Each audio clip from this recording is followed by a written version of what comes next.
तो भाई एक बार इस डेटा को पढ़ लो। नंबर ऑफ आइटम्स मैन्युफैक्चर्ड, यानी कि एम के द्वारा डिनोट किए गए हैं, कितने मैन्युफैक्चर किए हैं, कितने उत्पादित किए हैं, कितनी चीजें बनाई गई हैं। एंड सोल्ड, जो कि एस से डिनोट किए हैं, इन मिलियंस। अब ये मिलियन का क्या मतलब होता है? मिलियन का मतलब होता है 10 लाख, 10 लाख को मिलाकर 1 मिलियन बनता है। By 6 different companies over the years, 6 अलग अलग कंपनियों के द्वारा ओवर द ईयर्स, अलग अलग सालों में। 2003 में कौन सी कंपनी ने कितने प्रोडक्ट बनाए। तो हमें डाटा के अंदर क्या गिवन है?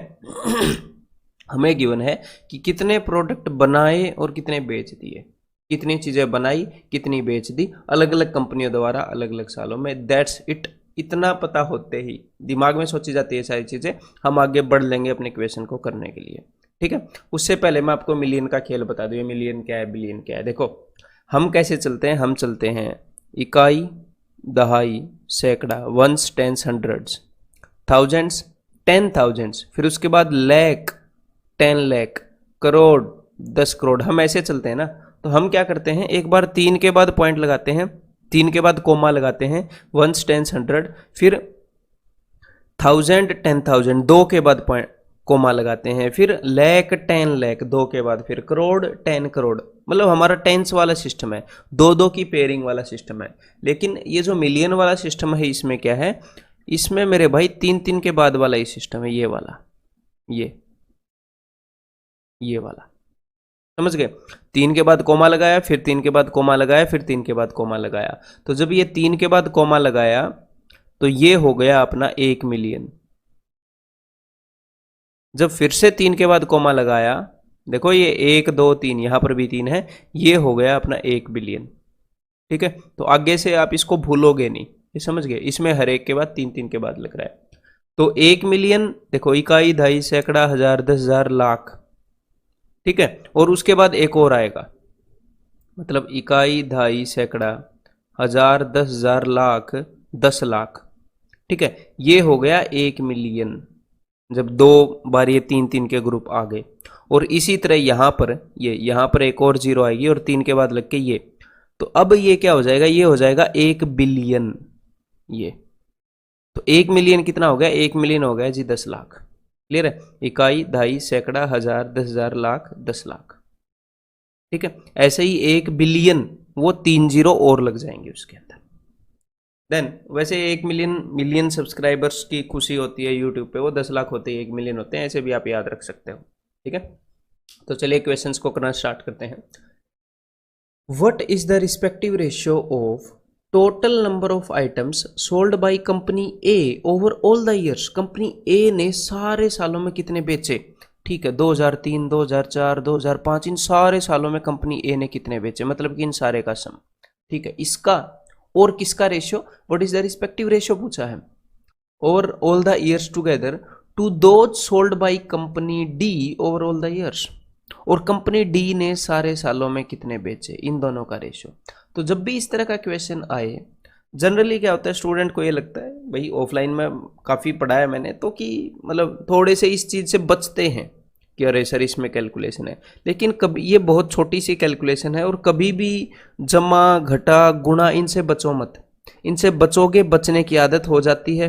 ठीक है, एग्जाम में भी बचते हैं, और जिस चीज़ से आप बचते हो, जिसको जानबूझ के डिफिकल्ट बना देते हो, वो एग्जाम में आपको मात देती है कहीं ना कहीं, आपके माइंडसेट को, अरे यार फिर से कैलकुलेटिव, ऐसे डाउन करती है। ये कोई बड़ी बात नहीं है। देखो अभी जोड़कर देख लेते हैं। एक तो हमने सिर्फ रेशियो निकालना है, तो मैं इस पॉइंट को भूल जाता हूँ ऐसे केसेस में। हर एक में एक एक के बाद पॉइंट है, एंड में भी एक के बाद पॉइंट होएगा, तो मैं पॉइंट को भूल जाता हूँ। अब मैं वैसे ही जोड़ रहा हूँ। देखो सबसे पहले टेंस प्लेस को जोड़ूंगा। 5 और 6 11, 3 14 और 10, 5 और 5 10 होता है, 24 और 6 30, तो ये हो गया जी 300। 300 क्यों, मैंने 30 जोड़ा था, ये टेंस प्लेस पे है, तो मैंने एक और जीरो लगा दी, क्योंकि 50 और 60 जोड़ रहे थे। 3 और 2 5 और 1 6 और 10 16 और 2 18, तो ये हो गया 318। देखो कोई कैलकुलेशन नहीं है इनमें। और अगर ये 3 3 वाले भी होते, 153, 262, 731, तो भी कोई बात नहीं है, एक और रो ऐड करनी पड़ जाती बस। 5 और ये आप स्क्रीन से जोड़ सकते हो, आपके कंप्यूटर की स्क्रीन से, मैं भी स्क्रीन से जोड़ रहा हूँ। ठीक है, तो इनको लिखने की भी जरूरत नहीं है। 5 और 5 10, 4 और 4 8 होता है, 10 और 8 18, 18 और 11 29, 290। ठीक है, 2 और 7 9 और 5 14 और 8 22 और 1 23, तो इसके अंदर 23 जोड़ोगे तो 10 इसको दोगे तो 313, तो ये हो गया जी 313। तो रेशियो क्या आ गया 318 रेशियो 313। तो भाई यहाँ पर 313 318 है, तो पहले कंपनी किसका पूछा है, कंपनी ए का, तो कंपनी ए का तो यही है, यानी कि एक्चुअल आंसर 318 313 है, ये नहीं है, तो आंसर क्या हो जाएगा ऑप्शन ई। ठीक है। Total number of items not sold by company B over the years together. तो जो कंपनी बी ने जो आइटम बेचे नहीं, तो हमें ये पता है कि कंपनी ने आइटम कितने बनाए कितने बेचे, तो बीच में कितने बनाए उनमें से कितने बेच दिए तो इसमें से ये घटाएंगे तो ये पता लग जाएगा कितने नहीं बेचे, नॉट सोल्ड कितने हैं। ठीक है। तो वो जो चीज़ है total number of items not sold by company B over all the years, तो कंपनी बी के जितने भी बनाए, देखो आप दो काम कर सकते हो। एक तो आप ऐसे देख सकते हो कि भाई 2003 के अंदर इतने आइटम्स बनाए थे, इतने आइटम्स बेचे थे, तो इसमें से ये घटा दो, नॉट सोल्ड आ जाएंगे, इसमें से ये घटा दो, नॉट सोल्ड आ जाएंगे। एक तो आप हर एक को ऐसे सब्ट्रैक्ट कर सकते हो, ठीक है, और उसके बाद यहाँ पर जो भी आएगा उसको ऐड कर सकते हो कि हर साल में इतने इतने आइटम बच गए थे, नहीं बेचे गए थे, क्योंकि इतने बनाए हैं इतने बेचे हैं, जितने नहीं बेचे गए थे उनको ऐड कर सकते हो। या फिर आप ये देख सकते हो कि ओवरऑल इतने आइटम्स मैन्युफैक्चर हुए हैं सारे सालों में, और ओवरऑल इतने आइटम्स बेच दिए गए हैं, तो इन दोनों के सम में से इसको घटा सकते हो, और फिर इज इक्वल टू जो भी आएगा वो सारे सालों का सम आ जाएगा। अपनी मर्जी है, मैं ऐसे प्रेफर करता हूँ बार बार घटाने से, क्योंकि जमा करना मेरे को फास्ट लगता है, ऐड करना फास्ट लगता है। ठीक है। तो total items not sold by company B is approximately what percent of total number of items manufactured by it all over the years together. तो जो भी इसने नहीं सोल्ड किए हैं, नहीं बेचे हैं, वो कितने परसेंट है जितने इसने मैन्युफैक्चर किए उसका। तो देखो अभी थोड़ी देर में पता लगा लेते हैं। देखो 7 और 7 14, टेंस प्लेस वालों को मैं जोड़ रहा हूँ और पॉइंट को मैं इग्नोर करता हूँ, सिर्फ परसेंटेज निकाल लेना, एक चीज़ दूसरे की कितनी परसेंट है। तो 7 और 7 14 और 6 20, 20 और 16, 8 और 8 16 होता है 36, 36 और 8 44, तो ये हो गया 440। 3 और 9 12 और 9 21 और 3 24 और 2 26, तो ये हो गया 466। तो कितने टोटल मैन्युफैक्चर किए, 466। क्लियर है भाई। कितने बेच दिए वो देख लेते हैं। 6 और 6 12, 4 16, 16 और 10 26, 26 और 6 32। ठीक है। 6 और 2 8 और 8 16 और 3 19 और 9 28 और 1 29, इसमें 29 ऐड करोगे तो ये हो जाएगा 349। तो भाई ये क्या है, ये है सोल्ड 349, लेकिन हमें क्या चाहिए, हमें चाहिए नॉट सोल्ड, तो नॉट सोल्ड निकाल लेते हैं। और एक और काम आप कर सकते थे कि ये जो सोल्ड हैं, ये जो सोल्ड हैं ये कितने परसेंटेज हैं ये आप निकाल लो। सोल्ड जो है वो कितने परसेंट है मैन्युफैक्चर्ड के। मान लो ये जो सोल्ड है फॉर एग्जांपल ये 35% निकले, या मान लो ये 30% निकले कि भाई 30% बेच दिए, तो नॉट सोल्ड 70% हो जाएंगे। ऐसे भी कर सकते हो, ऐसे घटा के करने की भी जरूरत नहीं है। ठीक है। हाँ, मैं इसलिए घटा रहा हूँ कि मैं बड़ी वैल्यू करना नहीं चाहता, इसमें से घटाऊंगा, छोटी वैल्यू आएगी तो मैं छोटी का परसेंटेज इजीली निकाल लूंगा। ठीक है। तो देखो 16 में से 9 गए, 7 5 में 4 गए, 1 4 में 3 गए 1, तो 117 आइटम्स नहीं बेचे। और यहाँ पर ये पॉइंट्स वगैरह हैं, इनको हम कंसिडर नहीं कर रहे, क्योंकि सिर्फ परसेंटेज निकालनी है कि एक वैल्यू दूसरे की कितनी परसेंटेज है। तो अब देखो ये साफ साफ दिख रहा है कि ऊपर जो 117 है ये 100 का 4 गुना क्या है 400, और 17 का 4 गुना क्या होता है 17 × 4 68 होता है। तो ऊपर वाले का अगर 4 गुना करोगे तो 468 बनेगा, तो नीचे वाला 466 है, तो इसमें ज़्यादा कुछ फर्क है नहीं। ठीक है जी। और उसने वैसे भी अप्रोक्सीमेटली पूछा है, तो यानी कि अगर ये नीचे वाला 468 होता है तो ये 1/4 होना था, यानी कि 25% के लगभग है। तो यहाँ पर आंसर अपना क्या हो जाएगा, option A 25। Next question, number of items sold by company E in the years 2006 and 2007 together. Company E ने 2006 और 2007 में कंपनी ई ने जो नंबर ऑफ आइटम्स बेचे हैं, यानी कि ये that is what percent of number of items manufactured by it in these years. जो इसने मैन्युफैक्चर किए हैं इन सालों में उसका कितना परसेंट है, कितने परसेंट बेच दिए हैं जितने इसने बनाए हैं इन सालों में। कोई दिक्कत नहीं, इससे बड़ा निकाला हमने थोड़ी देर पहले। तो 6 और 7 13 यानी कि 130, 6 और 7 13 यानी कि 130, ठीक है। 7 और 7 14, तो 130 और 14 144, तो नीचे आ गया 144। 5 और 4 9 यानी कि 90, ठीक है जी, टेंस प्लेस वाला को जोड़ रहा हूँ। 4 और 9 13, 90 और 13 103, तो हमने निकालना है 103 इज व्हाट परसेंट ऑफ 144। ऐसे केसेस में क्या करते हैं, ये आप मन ही मन में निकाल सकते हैं। मैं मन ही मन में निकाल कर ट्राई करूँ। 14 14 7 98 70, तो और उसके बाद हो गया भाई 98 के बाद 98 100 पॉइंट, तो ये 72 हो जाएगा, ठीक है। कैसे, देखो ध्यान से, इजीली निकाल सकते हो। जो 72% है वो 70% प्लस 2% है। जो 53% है वो 50% प्लस 3% है, ठीक है। कोई भी जो परसेंटेज है, जो 56% है वो 50% प्लस 6% है, ऐसे ही। तो ऐसे ही हमने 2 स्टेप्स के अंदर प्रोग्रेस करना है। जब भी आप अप्रोक्सीमेट कर रहे हो ना परसेंटेज को, ये बता देता हूँ मैं आपको रामबाण, जब भी परसेंटेज को अप्रोक्सीमेट कर रहे हो तो हमें सिर्फ 2 चीज़ों के बेस पर खेलना है, 10% और 1%। देखो 25% के बेस पर खेल सकते हो। जो भी परसेंटेज आपको जल्दी निकालनी आती हैं, 25%, 50%, ठीक है, 5%, उन सब का आप यूज करेंगे हम, कॉमन सेंस से जहां पर भी यूज होगा। जनरली मैक्सिमम केसेस में 10% और 1% से काम चल जाएगा। कैसे, मैं देखता हूं कि हमने यही देखना है ना कि ऊपर वाली वैल्यू नीचे वाली का कितना परसेंटेज है। तो नीचे वाली जो वैल्यू है इसके कितने परसेंट ऊपर वाली में आ गए हैं, तो नीचे वाली का 10% कितना है, इसका 10% है 14.4।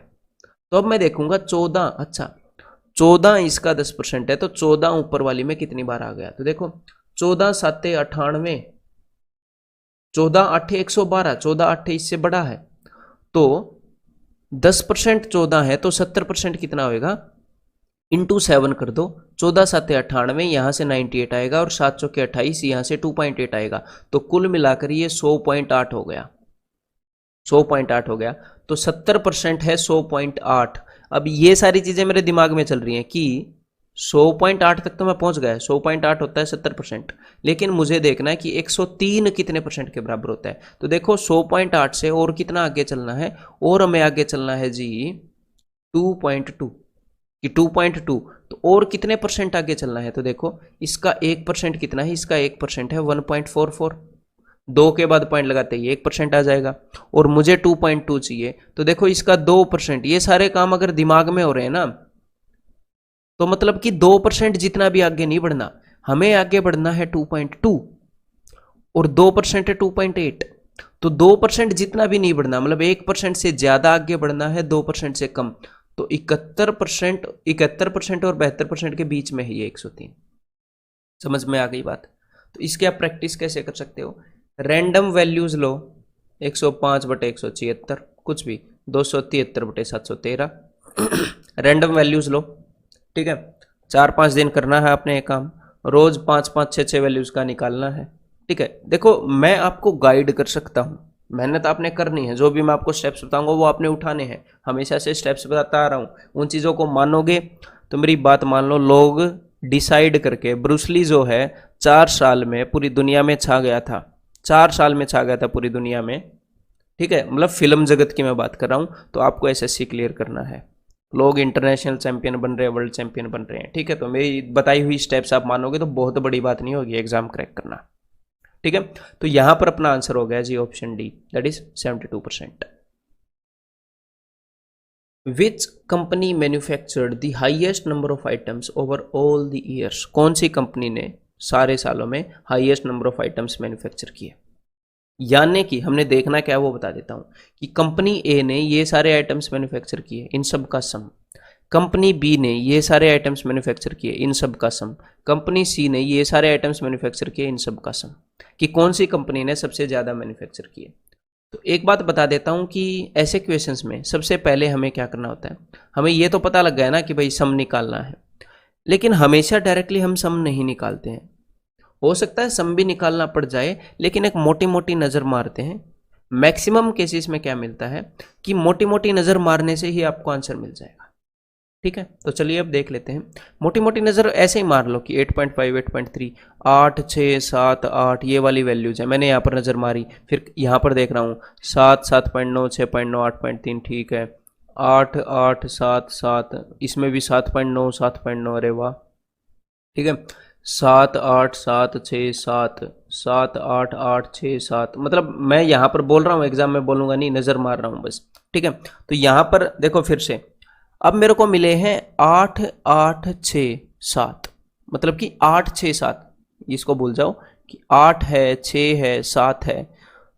आपसे ऐसे क्वेश्चन भी पूछे जाते हैं, कई स्टूडेंट्स के मार्क्स दिए जाते हैं कि कौन से स्टूडेंट ने हाईएस्ट मार्क्स लिए, तो वहां पर भी आप ऐसे ही अंदाजा लगाते हो मोटा मोटा देखकर कि कौन से स्टूडेंट के हाईएस्ट मार्क्स हैं। तो देखो हम क्या करेंगे, हमारे पास दो चीजें हैं। एक तो देख कर अगर हम अंदाजा लगा पाए, मैक्सिमम क्वेश्चन में आप देख कर अंदाजा लगा पाओगे, या फिर आपको क्या करना पड़ेगा, कैलकुलेट करना पड़ेगा हर एक का। कभी कभी कुछ क्वेश्चन में क्या होता है कि एक आधे को आप देखकर एलिमिनेट कर दोगे, देखकर अंदाजा, और एक आधे आपको कैलकुलेट करने पड़ जाएंगे, दोनों के कॉम्बिनेशन से काम बन जाएगा। क्लियर है? तो वो क्वेश्चन पर डिपेंड करता है, ये कोई एक फिक्स ट्रिक नहीं है कि देखकर आप ऐसे पता लगा सकते हो। क्लियर है? कई क्वेश्चन में देखकर, कई में सारों को कैलकुलेट कर कर, कई में दोनों का यूज हो जाएगा, वो डिपेंड करता है क्वेश्चन पर। तो देखो यहां पर जब मैंने इसको देखा कि 8 6 7 8, ये तीन वैल्यूज हैं, 8 6 और 7, जनरली ये तीन वैल्यूज मिली। ऐसा कोई हो जिसमें सारे 8 हों या 8 और 7 हों, ठीक है, इस तरह का। तो देखो यहां पर क्या है, 7 7 6 8, तीन 8 है भाई, मैटर करते हैं। यहां पर देखो सिर्फ 2 8 हैं, लेकिन मेरी बात को ध्यान से सुनो, ये 7.8 है, ये 7.9 है, ये 7.9 है, ये सारे 8 के बराबर हैं, ये सारे 8 के बराबर हैं। मतलब इनको एक एक दो दो पॉइंट दोगे तो सारे 8 के बिल्कुल ही पास हैं, और ये 7.6 भी 8 के पास है। तो ये एक मेजर चीज है, आपके दिमाग में आया होगा कि ये हो सकता है। क्लियर है? तो यहां पर मैंने क्या किया, देखो मैं आपको ये बताना चाहता हूं कि मान लो ये जो 7.6 है, यहां से मैंने 2 पॉइंट इसको दे दिए, 1 पॉइंट इसको दे दिया, 1 इसको दे दिया, तो 2 और मतलब कि 0.2 0.1 0.1, तो 2 और 1 3 और 1 4, 4 पॉइंट गए, तो ये सारे 8 बन गए। ये सारे क्या बन गए, ये सारे बन गए 8, और यहां से 4 दिए 7.2। मतलब कि ये सी ऐसा है जिसमें 5 8 है और एक 7.2 है। मतलब सारे के सारे को 8 बनाने के बाद भी एक 7 हमारे पास अवेलेबल है। यहां पर अब आप बाकियों में देखोगे कि अगर मैं इन सारों को 8 बना दूंगा, इसको इसको इसको इसको इसको, तो हमारे पास 6 अवेलेबल होगा, यहां पर 7 अवेलेबल है। तो इसका तो सवाल ही पैदा नहीं हो रहा। समझ रहे हो? तो एक्चुअल कैलकुलेट करने के बजाय आप ऐसे एलिमिनेट भी कर सकते हो, और अगर दिल करे आपके पास टाइम है तो एक्चुअल कैलकुलेट भी कर सकते हो। तो मैं बाकी आगे बढ़ रहा हूं कि भाई यहां पर है 8.3 7.8 7.9 7.6। तो अब मुझे एक बात पता है कि देखो मेरे पास सिर्फ एक 8 है, मोटा मोटा मैं देख रहा हूँ कि अगर इस 6.8 से मैं इसको इसको इसको और इसको अगर मैं 8 बना दूं, इन सारों को 8 मैं बना भी दूंगा 6.8 से कुछ कुछ दे दे के, तो यहाँ पर 6 पॉइंट समथिंग बचेगा या 5 पॉइंट समथिंग बचेगा। अगर मैंने ज़्यादा दे दिया तो 7.2 बच रहा है यहाँ पर सबको 8 बना के, तो ये भी नहीं है आसपास, ये भी लीग में नहीं है। समझ रहे हो? यहाँ पर 8 8 8 है, अगर मैं इस 6.9 से इनको 8 8 बनाऊंगा, इसको भी 8 बनाऊंगा, इसको भी 8 बनाऊंगा, तो भी ये 6 पॉइंट समथिंग बचेगा। समझ रहे हो? ये भी लीग में नहीं होएगा। आगे देखते हैं ई 7.5 8.0 8.5 6.7 7.7 7.9। तो यहाँ पर भी अगर मैं इससे इसको बनाऊंगा, इसको बनाऊंगा, इसको बनाऊंगा, ये ऑलरेडी बना हुआ है, ठीक है। या फिर आप एक और काम कर सकते हो, बात को ध्यान से सुनिएगा कि 8.5 का ये जो 5 है, इस 5 से मैं इसको 5 दे दूं मान लो, तो ये तीनों 8 बन गए। फिर 6.7 से इसको 8 बना दूं, इसको 8 बना दूं, फिर भी ये 6 पॉइंट समथिंग रहा ना। मेरी बात को समझ रहे हो? यहाँ पर सारे 8 बनने के बाद एक बंदा 7.2 बचा है, ये भी लीग में नहीं है। यहाँ पर देखो, यहाँ पर 8 8.2 8.7 6। अब आप बोलोगे कि 6.5 से इसको 8 बना दूं, इसको 8 बना दूं, इन सबको 8 बना दिया, फिर यहाँ पर 6.5 है, तो ये भी नहीं है। लेकिन यहाँ पर क्या गड़बड़ है, यहाँ पर देखो, यहाँ पर मैंने 8.0 8.8 और सबको 8 8 8 बनाया था, यहाँ पर 8 से भी आगे पहुंच चुकी है बात, 8.7 8.2 8.4, मतलब 8 से आगे बात है, 8.4 8.2, सिर्फ 8 नहीं है ये। तो ये 0.7, अगर आप ये 0.2 इसको दोगे तो ये भी 8 हो गया, ये भी 8 हो गया। अगर यहाँ से 0.2 इसको दोगे तो ये 8.2 हो गया, ये भी 8 हो गया, ये सारे 8 बन गए। और ये 0.7 इसको दे दोगे, ये भी 7.2 हो गया। तो यहां पर आपको एफ और ये अपना जो सी है इनको कैलकुलेट करना पड़ेगा। तो ये चीज़ें मैंने आपको बताई हैं, तो ये में भी काफ़ी लेंदी लगी हों, और कुछ क्वेश्चन में ये जो कैलकुलेशन है कभी कभी लेंदी आ भी जाती है, आपको रियलिटी पता होनी चाहिए, ये आ भी जाती है। ठीक है, तो अब हम क्या करेंगे भाई, सी और एफ में गड़बड़ बैठ रही है, तो मैं एक बार इनको कैलकुलेट करूंगा। तो 8 और 8, अब मैं क्या करूंगा, देखो 1 2 3 4, 4 तो ये 7 हैं, और इसको भी मैंने 7 मान लिया, इसको भी 7, तो 1 2 3 4 5 6, 7 6 के 42, लेकिन मैंने इनको 7 मान लिया था ना, 7 एक्चुअल में ये 8 है, तो 1 और 1 2, 2 कम मान लिया था, तो ये हो गया 44, मतलब कि 440। 1 और 8 9, और 9 18, और 9 27, और 6 33, तो ये हो गया 473। अभी देख लेते हैं, मतलब 47.3 हो गया एक्चुअल में देखें तो, मैं सिर्फ कंपेयर करना चाह रहा हूँ। देन यहाँ पर 7 और 7 14, और 8 थी 24, 14 और 24 38, 38 और 6 44, यानी कि 440। 8 और 8 16, और 4 20, 20 और 9 29, 29 और 5 34, तो ये कितना हो गया 474। बहुत थोड़ा सा फर्क है जी, 473 47.4, तो यहाँ पर अपना आंसर आ गया ऑप्शन सी एफ। क्लियर है। तो कभी कभी टाइम टेकिंग क्वेश्चन, मतलब ये छोटा सा काम करना था, चीज़ों को जोड़ना था, कभी कभी ऐसे क्वेश्चन भी टाइम टेकिंग हो जाते हैं। अब ऐसा क्वेश्चन जो आपको आता है, ऐसा तो कोई भी बच्चा एसएससी सीजीएल में नहीं बैठेगा जिसको जोड़ना ना आता हो।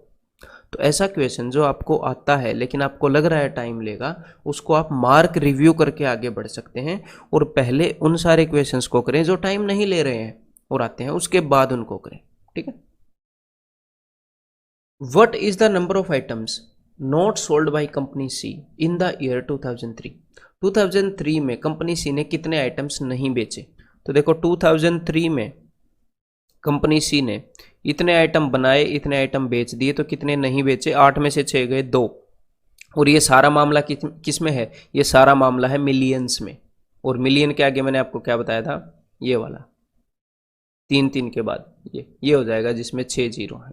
या फिर अगर आप इसको ऐसे ना देखना चाहें, ऐसे ना याद रखना पाएँ, तो एक सिंपल सा तरीका बताऊं, आप ऐसे चला करो। देखो 2 मिलियन है, 1 मिलियन का मतलब क्या है? 10 लाख, तो 2 मिलियन का मतलब 20 लाख। तो अब ये चीज़ क्या है? ये चीज़ है लाखों में। लाखों में ना, लाखों को अगर हजारों में बदलना हो, यानी कि 1 लाख में कितने हजार होते हैं? 1 लाख में होते हैं 100,000, 100,000।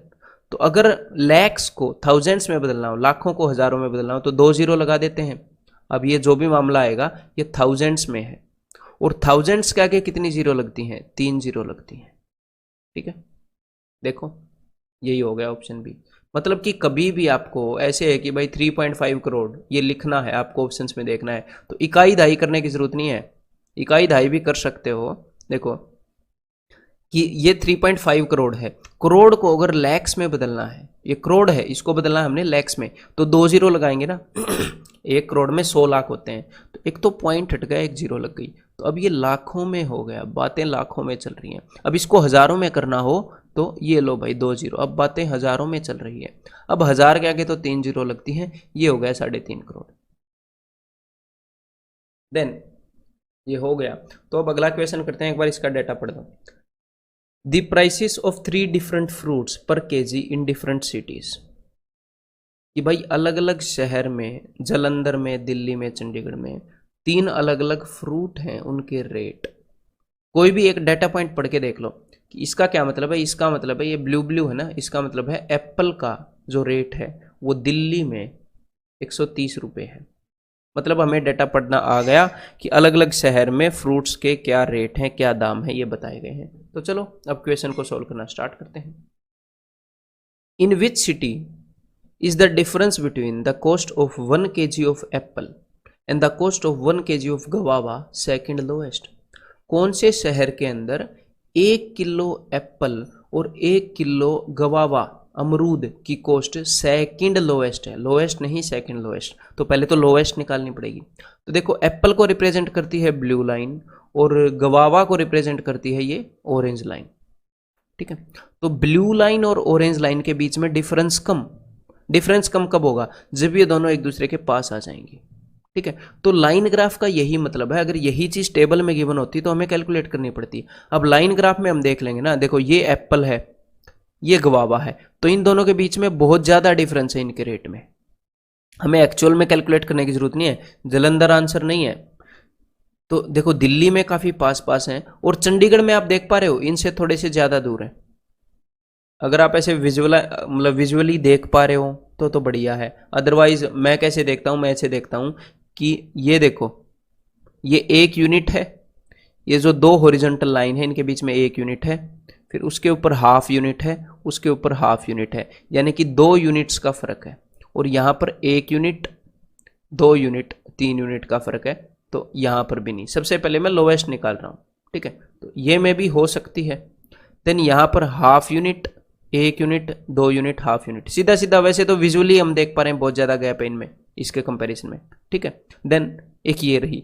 तो देखो सबसे लोवेस्ट जो इनके बीच में जो डिफरेंस है एप्पल एंड गवावा में, वो ग्राफ को देखते ही हमें पता लग रहा है कि रोपड़ के अंदर है सबसे लोवेस्ट। एप्पल और गवावा के रेट के बीच में डिफरेंस सबसे एक दूसरे के पास है। और उसके बाद हमें तो निकालना है ना सेकंड लोवेस्ट, तो उसके बाद जो डिफरेंस है कम, वो दिल्ली के अंदर है। यानी कि सेकंड लोवेस्ट निकालना है तो वो अपना आंसर हो गया ऑप्शन बी, दिल्ली। अगर आप इनके प्राइसेस का डिफरेंस भी निकालोगे तो उसमें भी ज़्यादा टाइम नहीं लगेगा, लेकिन मैं आपको ऐसे निकालने के लिए नहीं बोलूँगा। क्यों नहीं बोलूँगा? ये लाइन ग्राफ का मतलब ही ये है। हालांकि इस क्वेश्चन में आप जल्दी निकाल लोगे, डिफरेंस निकालोगे, लेकिन और कई क्वेश्चन होते हैं जहां पर इस क्वालिटी को हमने यूज करना होता है जो कैलकुलेशन बचाएगी। ठीक है जी, हाँ, तो ये चीजें यूज करना सीख लो। Cost of 1 kg of guava in Jalandhar is approximately what % of cost of 2 kg of grapes in Chandigarh. Jalandhar में 1 kg गवावा की कॉस्ट, तो भाई जलंधर में 1 kg गवावा यानी कि 60 रुपये की कॉस्ट अप्रोक्सीमेटली कितने % है? Cost of 2 kg of grapes, 2 kg grapes की जो कॉस्ट है चंडीगढ़ में उसका कितने % है?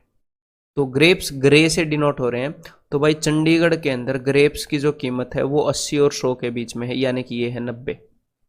तो 1 किलो गवावा की कॉस्ट जलंधर में जो है, 2 किलो चंडीगढ़ में जो ग्रेप्स की कॉस्ट है, यानी कि 90 इंटू 2 180, 180 का कितने % है? तो ये इसके लिए कुछ लिखने की जरूरत नहीं थी। 60/180 1/3 यानी कि 33.33% इसका आंसर हो जाएगा। अप्रोक्सीमेटली पूछा है तो आंसर इज ऑप्शन डी। ठीक है। What total amount will Ram पे टू द शॉपकीपर? और ये जो भी क्वेश्चन है ये जब भी मैं अगली स्क्रीन पर आता हूं आप करते रहो पॉज करके। ठीक है भाई। What total amount will Ram pay to the shopkeeper for purchasing 3 kgs of apple, 3 kg Apple and 2 kgs of guava in Delhi? तो भाई दिल्ली के अंदर 3 किलो एप्पल, एप्पल यानी कि ब्लू, तो एप्पल आते हैं 130 के, तो 3 किलो एप्पल आ जाएंगे 390 के, प्लस और 2 किलो अमरूद, 2 किलो अमरूद ये ग्रे वाला है, तो 2 किलो अमरूद, अमरूद का रेट है भाई यहाँ पर 170, 160 और 180 के बीच में, तो 2 किलो अमरूद हो जाएंगे 2 किलो ये ना, हाँ, तो 170 ये तो ग्रेप्स हैं भाई, 170 इंटू 2 अमरूद है अपना गवावा ऑरेंज, तो 1 किलो अमरूद की कॉस्ट है 80 और 100 के बीच में 90, 90 इंटू 2 180, तो 390 प्लस 180, यहाँ से मैंने क्या किया 10 उठाकर वहाँ पर दे दिए, तो ये हो गया 400 और ये हो गया 170, तो कुल मिलाकर आंसर हो गया 570, यानी कि आंसर इज ऑप्शन सी। ठीक है। Ravinder had to purchase 45 kgs of grapes from Hoshiarpur. ठीक है। Shopkeeper gave him discount of 4% per KG, shopkeeper ने उसे 4% का डिस्काउंट दिया। What amount did he pay to the shopkeeper after the discount? देखो रविंदर ने 45 kg ग्रेप्स खरीदे, ठीक है जी, उसको 4% का डिस्काउंट मिला, तो जो ग्रेप्स हैं कहाँ से उसने खरीदे हैं? उसने खरीदे हैं होशियारपुर से, तो होशियारपुर में जो ग्रेप्स का रेट है वो है 190। ठीक है। तो 1 किलो ग्रेप्स 190 रुपए के। अब आप बोलोगे कि इसको डिस्काउंट भी दिया गया 4% का, तो 4% का डिस्काउंट देने के बाद प्राइस कितना हो जाएगा? इसका 4% निकालने मत बैठना। ठीक है। 4% का डिस्काउंट देने के बाद प्राइस हो जाएगा 96/100। ठीक है। तो ये 1 किलो ग्रेप्स का प्राइस है, 190 रुपये रेट है, 4% डिस्काउंट दे दिया 1 किलो ग्रेप्स का। इसी रेट पर उसने 45 किलो ग्रेप्स खरीदे हैं, तो इंटू 45 टोटल कुल मिलाकर उसने इतने रुपए दिए होंगे। ठीक है। तो अभी एक बार इसको कैलकुलेट कर लेते हैं। तो भाई 0 से 0 गया, 5 दूनी 10, 5 नी में 45, 2 से ये चला जाएगा 48 पर। तो अभी एक बार यूनिट डिजिट चेक कर लेते हैं, सिर्फ है कैलकुलेशन करने की क्या जरूरत है। तो 9 8 72, 9 इंटू 8 72, यूनिट डिजिट आया 2, 2 निम में 18, तो इस कैलकुलेशन का यूनिट डिजिट आएगा 8, और यहाँ पर यूनिट डिजिट 8 सिर्फ एक में है, that is option A 8208। Clear है? तो ऑप्शन ए इसका आंसर हो जाएगा, पूरा कैलकुलेट करने की जरूरत नहीं है। What is the ratio between cost of 1 kg of apple from Ropar, Ropar से 1 kg एप्पल, तो भाई रोपड़ से 1 kg एप्पल कितने के हैं? 40 के, 40 के बीच में ratio. And the cost of 1 kg of grapes from Chandigarh, तो भाई ग्रेप्स चंडीगढ़ से, चंडीगढ़ में ग्रेप्स का रेट है 90, तो 40 और 90 का रेशियो क्या है भाई? 40 और 90 का जो रेशियो है वो है 4:9। तो 4:9 कहाँ पर है इनमें? यहाँ पर इन्होंने ऐसे लिख रखा है, 4 को लिख रखा है 2 का स्क्वायर, 9 को लिख रखा है 3 का square, means answer is option C. अब अगला क्वेश्चन फिर से लाइन ग्राफ के ऊपर बेस्ड, तो एक बार डेटा को पढ़ लेते हैं क्या है। देखो, annual turnover of companies A and B both during the years in lakh rupees, तो दो कंपनीज है हमारे सामने, कंपनी ए और कंपनी बी, इनका एनुअल टर्नओवर कितना है ये इन्होंने बताया है। तो देखो, अब मैं आपको सारी चीजें बताता हूँ कि टर्नओवर वगैरह क्या होता है।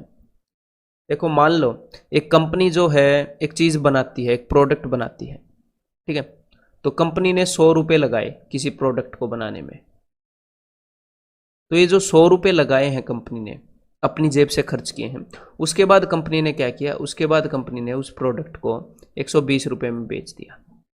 तो ये जो 100 रुपये कंपनी ने लगाए हैं, ये क्या है? ये है कंपनी का एक्सपेंस या कंपनी का एक्सपेंडिचर, क्लियर है?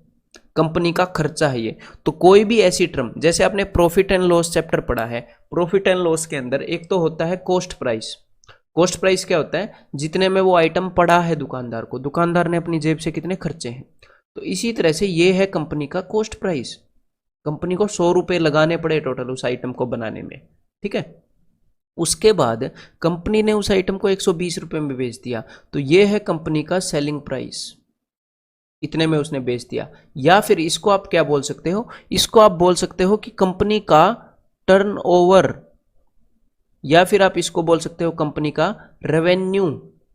कभी कभी इसको बोला जाता है कंपनी की इनकम, कि टोटल इतने रुपए आ रहे हैं, ठीक है, कि भाई टर्नओवर कितने में बेच दिया? 120 रुपये में। तो जब कंपनियों की बात होगी तो बस ये चीजें लाखों में करोड़ों में हो जाएंगी और कोई फर्क नहीं होगा। तो इस चीज को ध्यान रखिएगा, कुछ ऐसे टर्म होंगे जो खर्चे की बात करेंगे, जो खर्चे की बात करेंगे वो रिप्रेजेंट करते हैं कॉस्ट प्राइस को, क्रय मूल्य को, इतना खर्चा हुआ कंपनी का। कुछ ऐसे टर्म होंगे टर्नओवर, रेवेन्यू, इनकम, ठीक है, वो रिप्रेजेंट करेंगे सेलिंग प्राइस को, कि इतने में चीजें बेची गई हैं, विक्रय मूल्य को। और कुछ ऐसे टर्म होंगे जो रिप्रेजेंट करेंगे कि भाई कंपनी का इतना प्रॉफिट हुआ, तो यहां पर कंपनी का प्रॉफिट कितना हुआ? 20 रुपए का, ये कंपनी का जो फायदा है, ठीक है। तो यहां पर हमें बताया गया है कंपनी का सिर्फ टर्नओवर, ठीक है, टर्नओवर बताया गया है, यानी कि ये वाली चीज बताई गई है कि ओवरऑल कितने रुपए कंपनी ने मतलब कहीं ना कहीं से कमा लिए हैं। तो देखो भाई, क्लियर है? तो यहां पर आप इन पॉइंट्स को पढ़ सकते हो कि 1997 के अंदर कंपनी बी का जो टर्नओवर है वो 400 लाख है, ठीक है, हम इजीली पढ़ सकते हैं। तो बस कुछ कंपनियों का टर्नओवर दिया है, दो कंपनियों का अलग अलग सालों में। अभी करते हैं क्वेश्चंस को। What is the percentage increase in turnover of company A from year 2000 to 2001? Company A के टर्नओवर में कितने परसेंट इंक्रीज है साल 2000 से लेकर 2001 में? तो 2000 के अंदर कंपनी ए का जो टर्नओवर है वो है जी 300, और 2001 के अंदर जो कंपनी का टर्नओवर है वो है जी 500। तो कितने परसेंट की इंक्रीमेंट हो गई? तो 300 से 500 चला गया, टोटल इंक्रीमेंट हो गया जी 200 का। तो 200 का इंक्रीमेंट 300 पर, तो ये तो डेफिनेटली मुझे पता है, आप देखकर बोल सकते थे, यहाँ पर कुछ लिखने की जरूरत नहीं थी। 66.66%, यानी कि 66 2/3, 1/3 को क्लिक मत कर देना, ये भी ध्यान रखना, कभी कभी स्टूडेंट ये भी गलती करते हैं। 66 के आगे आगे भी 66 है, तो ये 66 2/3 है। 66 1/3 क्या होगा? 66.33%। इसको हम बोलेंगे 66 1/3, क्योंकि 33.33 ये 1/3 होता है। अगर यहाँ पर हो 33.66 तो ये हो जाएगा 33 2/3। क्लियर है, 0.66 के लिए 2/3, बेसिक बात है। What is the percentage increase in total turnover of both companies taken together from year 1997 to 1998? कि भाई परसेंटेज इंक्रीज कितना है किस चीज में? Total turnover of both companies, दोनों कंपनियों का जो टोटल टर्नओवर है उसमें कितने परसेंट इंक्रीज है। ठीक है, taken together from year 1997 to 1998, कि 1997 में जो दोनों कंपनियों का टोटल टर्नओवर था और 1998 में जो था उसमें कितने परसेंट का इंक्रीमेंट है। ठीक है, चलो अभी देख लेते हैं।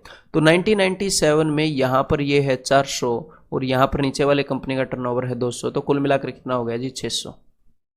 और 1998 में यहाँ पर ये है 400, ठीक है, ये 400 और यहाँ पर ये है जी 300, तो कुल टोटल टर्नओवर कितना हो गया? टोटल टर्नओवर हो गया जी 700।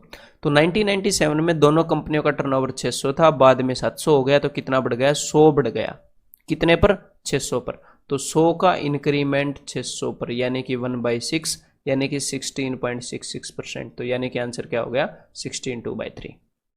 16.66 16 2/3 होता है, बताया ना। 16 1/3 क्या होगा? 16 1/3 होगा 16.33। तो यहां पर आंसर हो गया option A. What is the difference between the average turnover of company A and B? Company A और कंपनी B के एवरेज टर्नओवर के बीच में डिफरेंस कितना है? तो यहां पर ध्यान से मेरी बात को सुनिएगा। यहां पर हमें क्या निकालना है? यहां पर हमें निकालना है सिर्फ डिफरेंस। कौन सी कंपनी का कितना टर्नओवर है हमें उससे फर्क नहीं पड़ता, हमें सिर्फ उनका बीच का गैप निकालना है, उनका डिफरेंस निकालना है। तो अब या तो डायरेक्टली यहां से आपके दिमाग में ये बात आ जाएगी कि हमें इन दोनों के बीच का गैप निकालना है, दोनों कंपनियों के बीच का जो डिफरेंस है वो तो यही है ना, यही है ना दोनों कंपनियों के बीच का डिफरेंस। या तो आप इसको डायरेक्टली ऐसे विजुलाइज कर पाओगे। अगर भाई आपको ऐसे डायरेक्टली विजुलाइज करने में प्रॉब्लम हो रही है तो एक बार मैं मैथमेटिकली और दिखा दूं, फिर डेफिनेटली आप इसको ऐसे देख पाओगे। देखो हमें क्या निकालना है? Difference between the average turnover of companies A and B. तो कंपनी, अब आप नॉर्मली मैथमेटिकली अगर मैं आपको निकाल कर दिखाऊंगा तो आप क्या करोगे? कंपनी ए का एवरेज टर्नओवर निकालोगे।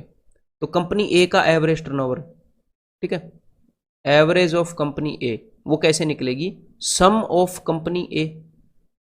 कंपनी ए जो है उसके सारे टर्नओवर का आप सम निकालोगे, ठीक है, उसके सारे टर्नओवर का, और उसके बाद उसको डिवाइड करोगे किससे? 1 2 3 4 5 6 साल है, डिवाइडेड बाई 6।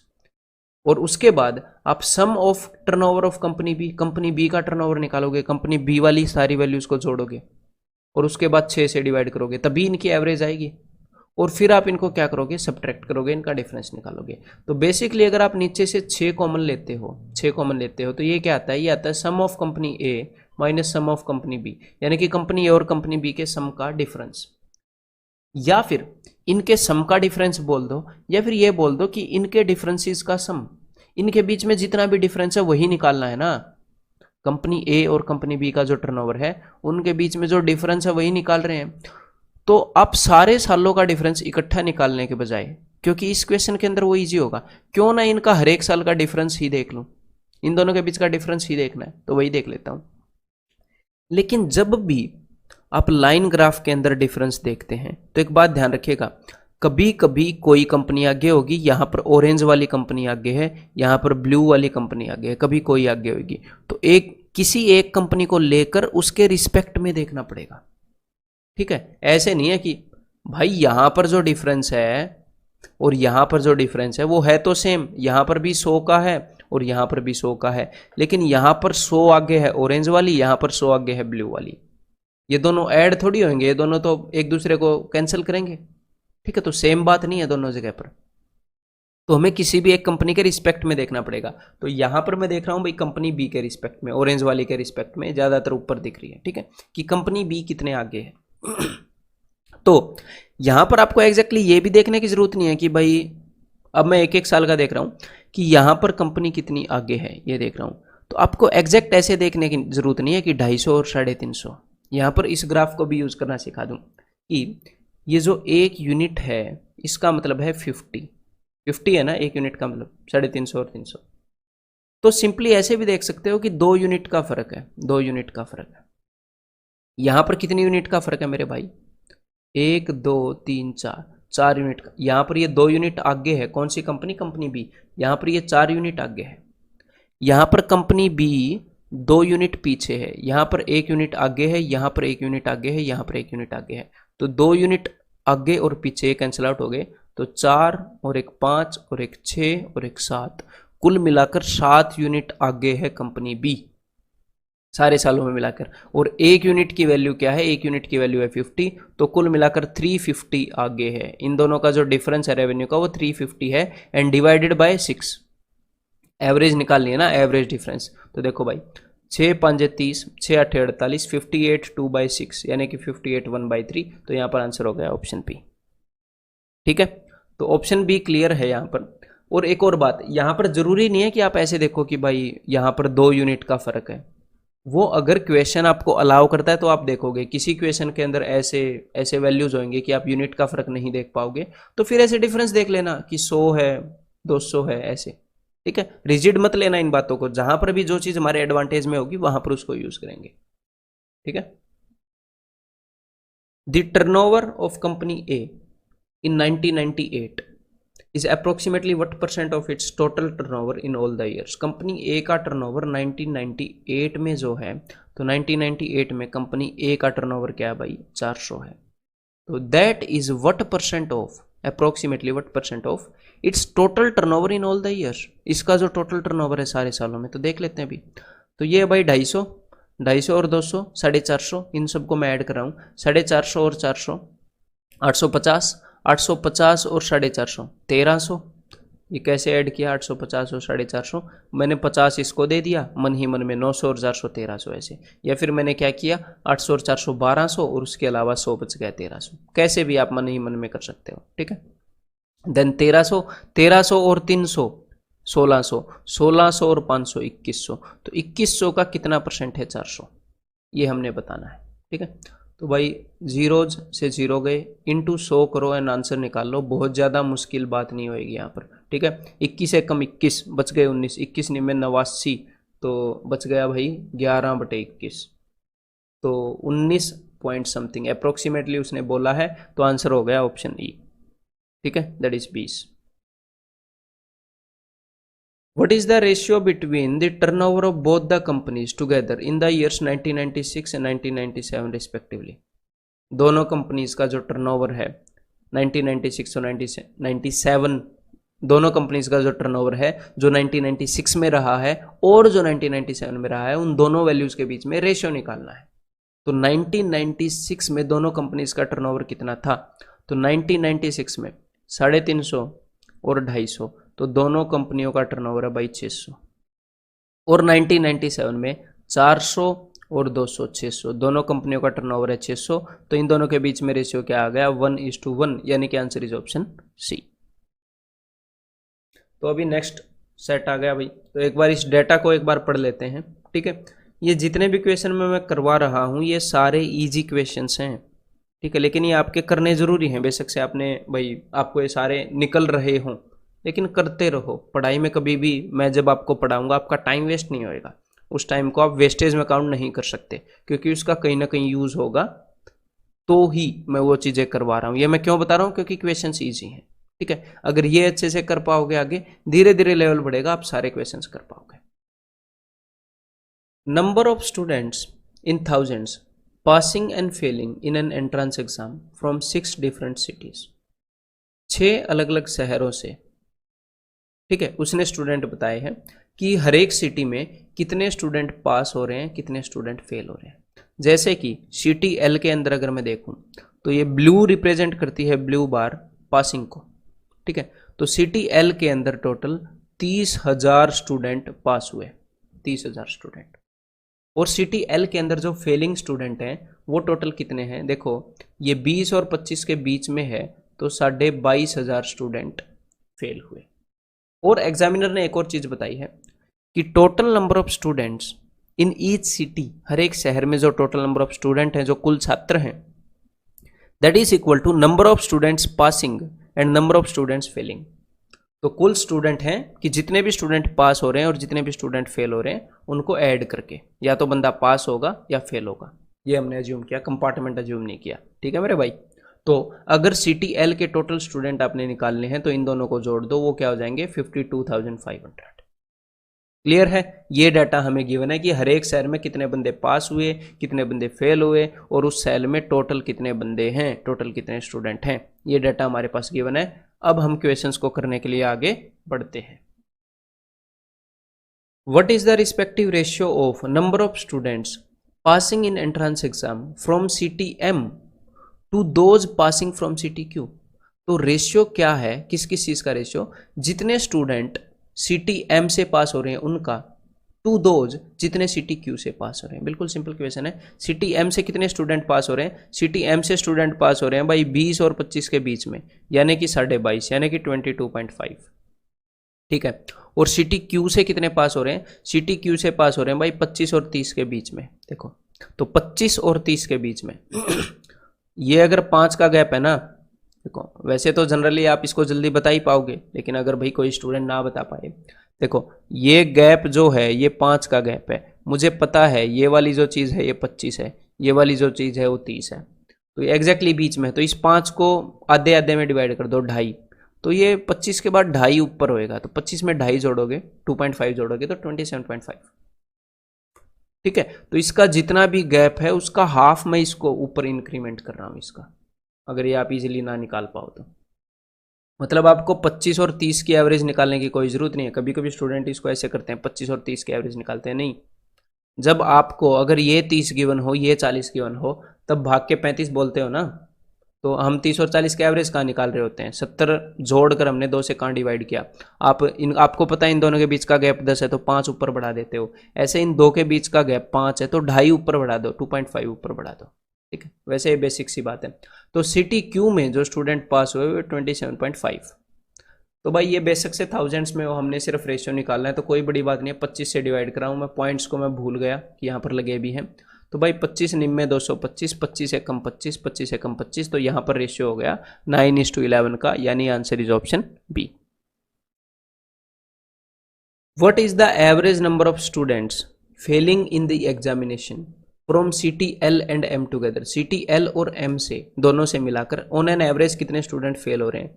तो भाई CTL के अंदर कितने स्टूडेंट फेल हो रहे हैं, CTL के अंदर यहाँ पर है 22.5, और CTM के अंदर टोटल कितने हैं, M के अंदर फेल हो रहे हैं भाई 35। ठीक है। और देखो एक और बात मैं आपको बताऊं, जब भी ये जो बार है ना, जब भी ये जो बार है ये पॉइंट्स में आ जाती है तो मैं उसको इग्नोर कर देता हूं। ये जो ऊपर 2.5 का जो एक्स्ट्रा रखा है, एक्स्ट्रा जो गट्ठा रखा है, जो जिसको मैंने कलर कर दिया है, इसके कारण कैलकुलेशन डिफिकल्ट होती है, तो उसको मैं अपनी कैलकुलेशन से अलग रखता हूं। मैं सिर्फ यहां तक का लेवल याद रखता हूं कि यहां तक का लेवल है 20, और उसके बाद उसके ऊपर 2.5 रखा है, तो 20 और 35 को मैं इजीली जोड़ पाऊंगा ना। 20 और 35 क्या है, 55, 55, और 55 में 2.5 जोड़ूंगा तो कितना हो जाएगा 57.5। मतलब ये सारा काम मेंटली हो रहा होता है और ये जल्दी हो जाता है ऐसे करने से। ठीक है। और ये काम तो आप शायद जल्दी कर लोगे, लेकिन ऐसी जो सोच है वो सोच डेवलप करनी जरूरी है, वो थिंकिंग आपको कैलकुलेशन में हेल्प करती है।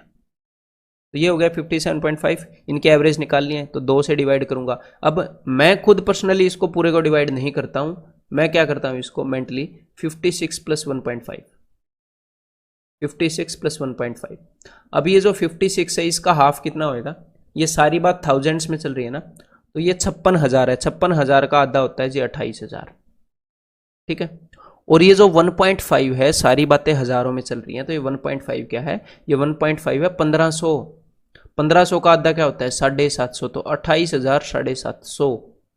ठीक है। तो अपना आंसर हो गया ऑप्शन डी 28,750। क्लियर है।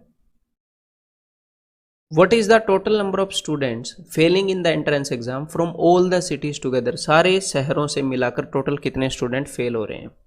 तो भाई फेलिंग को रिप्रेजेंट करता है ये ऑरेंज वाला, तो चलिए इन सबको ऐड करते हैं। तो देखो जो भी चीज़ हमारी कैलकुलेशन में बाधा डालेगी उसको हम इग्नोर करेंगे। तो यहाँ पर हमारी कैलकुलेशन में बाधा डालेगा ये वाला टुकड़ा जो ऊपर 2.5 का टुकड़ा रखा है, यहाँ तक जी है 20, तो अभी एक बार 2.5 को इग्नोर कर दो, तो 20 प्लस 35 कितना हो गया 55, इजीली जोड़ पा रहे हैं। 55 प्लस 30 85, 85। और यहां पर फिर से एक एक्स्ट्रा टुकड़ा आ गया, तो आप क्या कर सकते हो, या तो इसको भी इग्नोर कर दो, या फिर ये जो टुकड़ा है ना इसको यहां पर जब आप रख दोगे तो ये पूरा कंप्लीट हो जाएगा और ये क्या हो जाएगा, ये 40 हो जाएगा। ठीक है, तो अब तक हमारा कितना बन चुका था, अब तक हमारा बन चुका था 85। 85 प्लस 40 125, 125 प्लस 20 145, 145 प्लस 30 175। तो 175,000, सारी बातें 1000 में हो रही है ना, तो 175,000 आंसर इज ऑप्शन ए। ठीक है, number of students failing in the entrance exam from city P is what percent of total number of students from that city. ये क्या बोल रहे हैं, number of students failing in entrance exam from city P से जितने student fail हो रहे हैं वो कितना परसेंट है, किस चीज का, the total number of students from that city, उस सिटी से जो टोटल नंबर ऑफ स्टूडेंट है उसका कितना परसेंट है फेल होने वाले।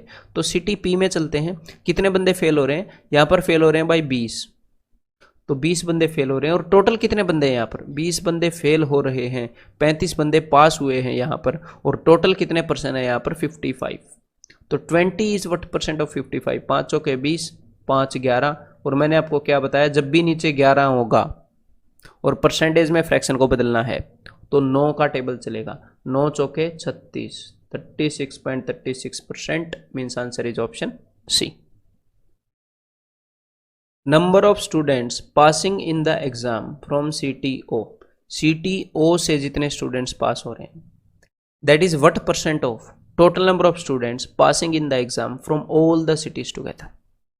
सीटीओ से जो स्टूडेंट पास हो रहे हैं वो कितना परसेंट है, इस चीज का कितना परसेंट है, total number of students passing in the exam from all the cities.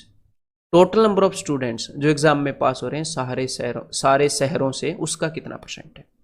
ठीक है, तो भाई ओ में पास हो रहे हैं, पासिंग वाले को रिप्रेजेंट करता है ब्लू, ओ में पास हो रहे हैं 25, तो ये जो 25 है ये कितने परसेंट है किस चीज का, जितने सारे शहरों से पास हो रहे हैं। तो एक बार वो भी कैलकुलेट कर लेते हैं। तो देखो ये है जी 30, और यहाँ पर ये जो एक्स्ट्रा टुकड़ा है आपको पता है इसे इग्नोर करने में फायदा है, ये एक्स्ट्रा टुकड़ा 2.5 का है और इसके नीचे है 20, तो 30 प्लस 20 50, और यहाँ पर ये जो एक्स्ट्रा टुकड़ा है इस टुकड़े को मैं यहाँ पर ट्रांसफर कर रहा हूँ ये, तो ये हो जाएगा जी 35। तो 30 और 20 50, 50 और 35, ये सारा काम मन ही मन में होता है। ठीक है, 85 एंड 25 ये हो जाएगा जी 110, 110 और 35 145, और यहाँ पर ये जो एक्स्ट्रा टुकड़ा है इसको एक बार भूल जाओ, यहाँ तक कितना है, यहाँ तक है 25। तो अब तक 145 था, 145 प्लस 25 कितना हो जाएगा 170, और इसके ऊपर है 2.5, तो 172.5। और जब भी मुझे देखो कोई भी नंबर है जिसके एंड में 25 आए या 75 आए या 2 जीरो आए, वो 25 से या फिर उसके एंड में 50 आए, वो 25 से डेफिनेटली डिवाइड होता है 25 से। तो जब भी मुझे 25 से डिवाइड होने वाले मिलते हैं मैं इंटू 100 कर देता हूं, मुझे परसेंटेज निकालनी होती है तो। ठीक है, मतलब वो भी एक इजी तरीका होता है, जरूरी नहीं है कि हमें इंटू 100 करने से बचना है। ठीक है, और यहाँ पर ये जो दशमलव है पॉइंट है इसको मैंने ऊपर लगा दिया। अब मैं 25 से कैंसिल कर रहा हूँ, 25 बन जा 25 छिके 150, 25 निम्मे 225, तो ये बच गया अभी 1000/69। तो 69 से मैं इसको काटूंगा तो पहले तो 1 पर जाएगा, 69 1 जा 69, और 100 में से 69 गए 31 बचेंगे। ठीक है, और आगे एक बचेगी 0, तो 69 से कितने पर जाएगा, तो 69 जो है वो लगभग 70 ही है ना, तो 70 से देख लो कितने पर जाएगा, 7 5 35, 5 पर तो जाएगा नहीं 350, 4 पर ही जाएगा 69 से, तो 14 पॉइंट समथिंग परसेंटेज होगी इसकी। बस ये रही, अप्रोक्सीमेटली हमने बतानी थी, इजीली हमने कर ली, आंसर इज ऑप्शन ई। तो या तो आप इसको ऐसे कर सकते थे, ये कोई भी देखो इंटू 100 करने से कई बार स्टूडेंट ये कतराते हैं कि भाई कन्वेंशनल तरीका नहीं, जैसे भी हमें कम टाइम में क्वेश्चन निकलेगा हम वैसे करेंगे। या फिर आप इसको ऐसे कर सकते थे कि जो 172.5 है ये अगर 175 होता, सिर्फ 2.5 का फर्क है ना, क्लियर है, ये अगर 175 होता तो 25 से कम 25, 25 7 175, तो 14.28% हमारा आंसर होना था। ठीक है, तो भी आप अप्रोक्सीमेटली ऑप्शन ई को टिक कर सकते हो। लेकिन जब भी आप अप्रोक्सीमेट करो तो आपको असर पता होना चाहिए कि जो भी आप अप्रोक्सीमेशन कर रहे हो, जो भी आप चीज़ों को बढ़ा रहे हो, घटा रहे हो, उससे ओवरऑल वैल्यू बढ़ रही है या घट रही है। ये मैं स्टार्टिंग से अब तक बताता आ रहा हूँ, ठीक है। देन नेक्स्ट सेट आ गया है, एक बार इसके डाटा को पढ़ते हैं। Number of students in thousands in 2 different universities in 6 different years. तो देखो इसने क्या बताए हैं, नंबर ऑफ स्टूडेंट बताए हैं कि भाई कितने स्टूडेंट हैं 2 अलग अलग यूनिवर्सिटियों में 6 अलग अलग सालों में। तो एक बार पढ़ने की कोशिश करते हैं। देखो सबसे पहले आपको ये डायग्राम समझ में आना चाहिए। इसको भाई रडार डायग्राम बोलते हैं या वेब डायग्राम भी आप बोल सकते हो। देखो ध्यान से, ये मैंने आपको इंट्रोडक्टरी लेक्चर के अंदर भी समझाया था। तो यहाँ पर बेसिक सा बता देता हूँ कि ये जो सबसे अंदर वाला ये जो हेक्सागन है, ये देखो सबसे पहले तो यहां पर बीच में एक पॉइंट है। ये पॉइंट जो सबसे बीच वाला है जिसको मैंने अभी मार्क किया, ये पॉइंट है जी 0 को रिप्रेजेंट करता है। हम कभी भी बढ़े नहीं हैं, हम आगे नहीं बढ़े, हम बिल्कुल, ये जो पॉइंट है बीच वाला ये सेंटर पॉइंट है। जैसे किसी भी सर्कल का सेंटर पॉइंट होता है ना, ये पॉइंट, ठीक है। हम इस पॉइंट से जितना दूर जाते जाएंगे सर्कल का जो रेडियस है वो बढ़ता जाएगा। तो बेसिकली हम क्या मेजर कर रहे हैं, हम मेजर कर रहे हैं कि हम सेंटर से कितने दूर हैं। तो ये जो सबसे पहले वाला हेक्सागन है ये रिप्रेजेंट करता है 10 को, ठीक है। इसके बाद वाला ये जो हेक्सागन है, हम एक और स्टेप आगे बढ़ गए ना, तो इस हेक्सागन के ऊपर जो भी पॉइंट होएगा इस हेक्सागन के ऊपर वो रिप्रेजेंट करेगा 20 को। फिर जो तीसरा हेक्सागन है हम और आगे बढ़ रहे हैं, मतलब कुल मिलाकर हम आगे बढ़ते जा रहे हैं। हम एक और बड़ा सर्कल बना लिया हमने, हम कुल मिलाकर आगे बढ़ रहे हैं। तो ये जो आगे वाला हेक्सागन है ये रिप्रेजेंट कर रहा है वैल्यू 30 को, कि हम सेंटर से कितने दूर हैं। और ये जो और बड़े वाला जो हेक्सागन है ये वाला, ये रिप्रेजेंट कर रहा है 40 को। अगर एक और हेक्सागन होता तो वो रिप्रेजेंट करता 50 को, ठीक है। ऐसे ये सारा मामला चल रहा है यहां पर। क्लियर है? अब इसको करना स्टार्ट करें, एक आधा डाटा पॉइंट पढ़ लें। तो देखो यूनिवर्सिटी 1 को रिप्रेजेंट करती है ग्रीन लाइन, ठीक है। और ये साल है 2008, 2009, 2010। तो इस डेटा को कैसे पढ़ना है वो मैं आपको बता देता हूं। देखो ग्रीन लाइन 2009 में कहां पर है मुझे ये बताओ। ग्रीन लाइन ये रही 2009 में। 2009 की जो लाइन है वो ये वाली है, 2008 की जो लाइन है वो ये वाली है, 2007 की जो लाइन है वो ये वाली है। क्लियर है? तो अब देखो 2009 के अंदर यूनिवर्सिटी 1 जो है वहां पर ग्रीन लाइन, यूनिवर्सिटी 1 की ग्रीन लाइन वो यहां पर है। तो देखो ये वाला जो हेक्सागन था, ये वाला हाईलाइट कर रहा हूं मैं, सबसे बीच वाला हेक्सागन था 10 नंबर का, मैंने आपको बताया था। इसके ऊपर कोई भी चीज होगी 10। ये जो दूसरे वाला है ये है जी 20 का, इसके ऊपर जो भी पॉइंट होगा वो 20 का। और ये जो इससे बड़े वाला हेक्सागन है ये है मेरे भाई 30 का। तो 20 और 30 के बीच में, एग्जैक्टली बीच में ये इसका पॉइंट है यूनिवर्सिटी 1 का 2009 के अंदर। तो 25,000 स्टूडेंट्स हैं यूनिवर्सिटी 1 में 2009 में, ठीक है। सिमिलरली अगर आप 2010 में चेक करोगे यूनिवर्सिटी 1 के स्टूडेंट, तो वो आप देखोगे कि यहां पर बता रखा है। तो देखो यहां पर ये पॉइंट रिप्रेजेंट करता है 0, ये जो बाहर वाला हेक्सागन है ये 10 को रिप्रेजेंट कर रहा है। फिर इससे आगे ये वाला जो पॉइंट है उससे बाहर वाला हेक्सागन ये 20 को रिप्रेजेंट कर रहा है, इससे बाहर वाला पॉइंट 30 को रिप्रेजेंट कर रहा है, इससे बाहर वाला हेक्सागन 40 को रिप्रेजेंट कर रहा है। तो ऐसे ये हमने रीड करना है, ठीक है। अब डेफिनेटली समझ में आ गया होगा। अगर अभी भी समझ में नहीं आया तो आप खुद एक बार सोचो, छोटे वाला सर्कल, बाहर वाला सर्कल, बाहर वाला सर्कल, बाहर वाला सर्कल, ठीक है।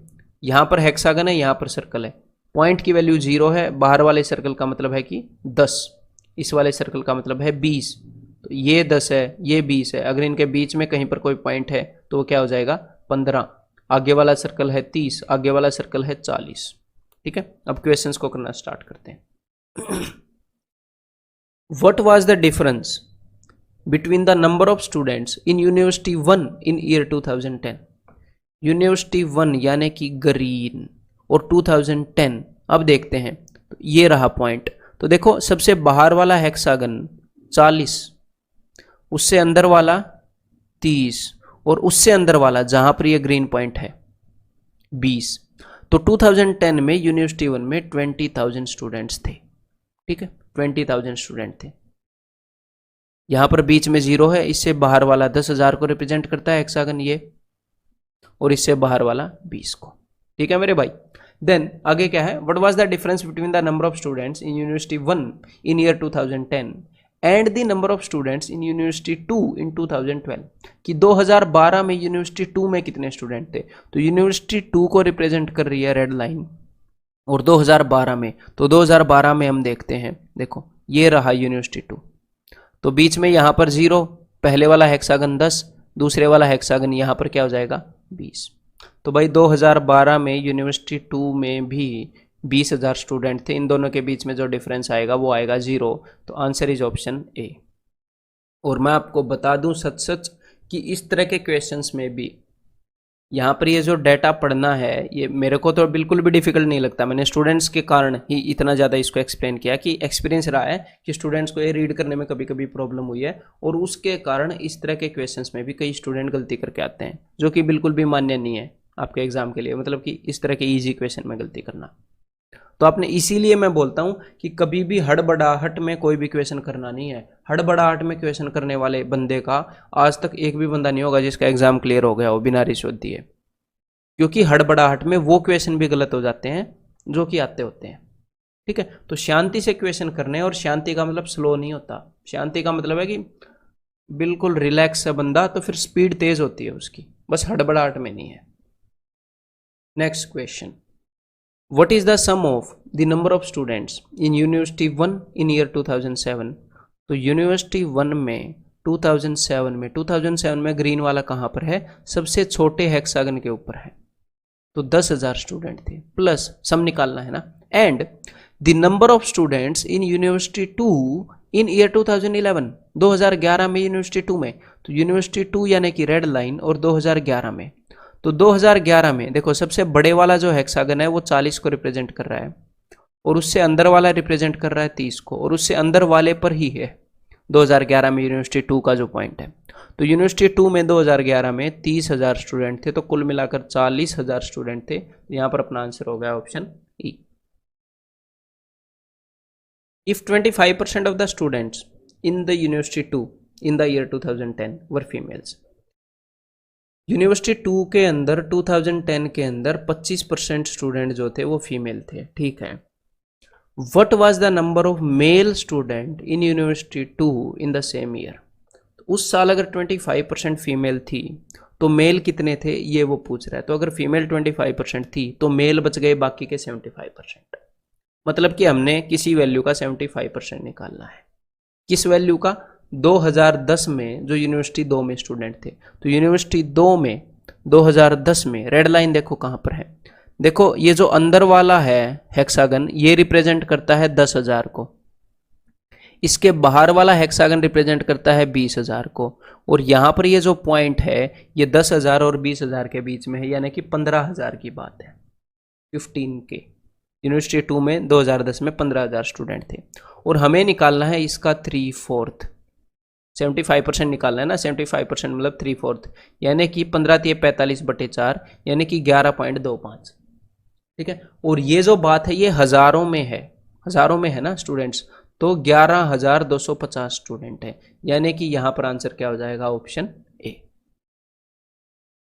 What was the percentage increase in the number of students in university 1 in year 2011 as compare to previous year. ये क्या बोल रहे हैं कि कितने प्रतिशत की इंक्रीमेंट हुई, कितने प्रतिशत की वृद्धि हुई छात्रों में यूनिवर्सिटी 1 के अंदर। 2011 में कितने परसेंट का इंक्रीमेंट हुआ as compare to previous year, पिछले साल के कंपैरिजन में। तो यानी कि 2011 में कितने बढ़ गए स्टूडेंट 2010 के कंपैरिजन में, यूनिवर्सिटी 1 की बात हो रही है। तो यूनिवर्सिटी 1 में 2010 में कितने स्टूडेंट थे, बाहर वाला हेक्सागन 40, अंदर वाला 30, उससे अंदर वाला 20, तो भाई 20,000 थे।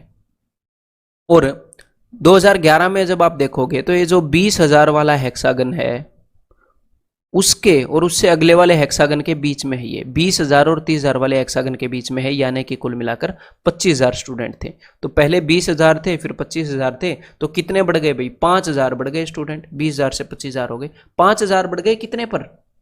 20,000 पर बढ़ गए ना। पहले 20,000 से 25 हो गए, तो 5,000 बढ़ गए 20,000 पर, यानी कि 1/4 बढ़ गए। 1/4 यानी कि 25%। सो यहाँ पर अपना आंसर हो जाएगा जी ऑप्शन डी। ठीक है, ये और बताओ जरा, in which year was the difference between the number of students in university 1 and number of students in university 2 highest? कौन से साल में जो यूनिवर्सिटी 1 और यूनिवर्सिटी 2 के जो स्टूडेंट है उनका डिफरेंस है वो हाईएस्ट है? उनका मतलब उनमें ज़्यादा से ज़्यादा फर्क है यूनिवर्सिटी 1 और यूनिवर्सिटी 2 के नंबर ऑफ स्टूडेंट्स में। तो ज़्यादा से ज़्यादा फर्क होगा तो यूनिवर्सिटी 1 और यूनिवर्सिटी 2 इनके जो पॉइंट्स हैं इनके बीच में ज़्यादा गैप होगा, इनके बीच में ज़्यादा गैप होगा, है ना। तो आप एक बार शांति से डायग्राम को देखो, बताओ कि लाल पॉइंट और हरे पॉइंट में सबसे ज़्यादा गैप कौन से साल में? एक बार नज़र मारो, यहाँ पर, यहाँ पर, यहाँ पर, कौन से साल में है? तो सीधा सीधा दिख रहा है सबसे ज़्यादा गैप 2012 में है। तो यहाँ पर आंसर क्या हो जाएगा? Option E. तो ये क्वेश्चन कभी भी कैलकुलेट करने के लिए नहीं होते लाइन ग्राफ के। यहाँ पर भी एक लाइन ग्राफ है एक रडार के अंदर, और जो लाइन ग्राफ मैंने बताया था एप्पल गवावा वाला, उनका डिफरेंस जो हमने देखा था, वो क्वेश्चन कभी भी कैलकुलेट करने के नज़रिए से नहीं पूछे जाते हैं। ठीक है, ऐसे आप देखो, थोड़ी सी कंसंट्रेशन से देखोगे इजीली बात बन जाएगी। 2012 में जो हरा पॉइंट है और लाल पॉइंट है एक दूसरे से सबसे ज़्यादा दूर है। अगर यहीं पर मैं आपसे लोएस्ट पूछूं कि यूनिवर्सिटी 1 और यूनिवर्सिटी 2 के जो नंबर ऑफ स्टूडेंट्स हैं उनके बीच में कम से कम डिफरेंस कब रहा, तो वो भी आप देख पाओगे। देखो यहाँ पर और यहाँ पर 5,000 का फर्क है सिर्फ दोनों में। तो उस केस में आंसर 2010 एंड 2011 हो जाना था। ठीक है मेरे भाई, अब मैं आपको मिलता हूँ कंसेप्ट लेक्चर 2 के अंदर।